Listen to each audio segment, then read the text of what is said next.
The state police just advised me that they have found the body. 1974, a 17-year-old co-ed is murdered. The impact on Cobleskill? People here are strangers to violence close at home. So news of the homicide death of Katherine Kolodziej has frightened and shocked many Cobleskill residents. And we're going to do everything now we can to see if we can find out who actually committed the murder. Police did follow every lead, but a year later, still no suspects. But it must be frustrating, though. Well, for the men involved, it is, who feel that they're responsible for the case, and they are responsible. Mm-hmm. A responsibility that haunts investigators 36 years later. This has been on my mind and in my thoughts for many, many, many years. Schoharie County Sheriff Tony Desmond was a state trooper on duty the night Kolodziej went missing.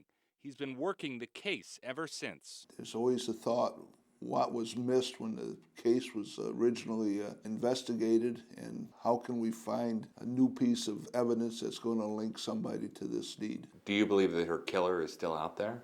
I do, yes. Tom Chaffee is the lead investigator, a post he's held for 3 months. In his office, there are 3 boxes containing decades-old leads, pieces of the puzzle he's trying to solve. Last time her mother spoke to her was about 2 hours before she had left to go out that night, and her mom was asking her to stay home and study. But Kolodziej decided to go out with some friends. It is known that she left the Vault Bar and Grill just off Main Street here in Cobleskill at about 1:30 a.m. It was the last place she was ever seen alive. 26 days later, her body was found on that rock wall about 5 miles west of the SUNY Cobleskill campus. She'd been stabbed in the back. The way that her body was placed on that stone wall, what does that say to you about her killer?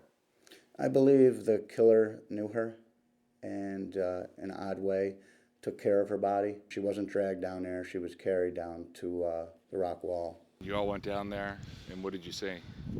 We saw her body laying on the stone wall. She was covered with her red coat, and at that time it became a homicide investigation. Chaffee and Desmond have been working old leads and rustling up new ones. One of those leads involves a former classmate of Kolodziej's, a man police say was never interviewed. He has a interesting criminal history from the 90s.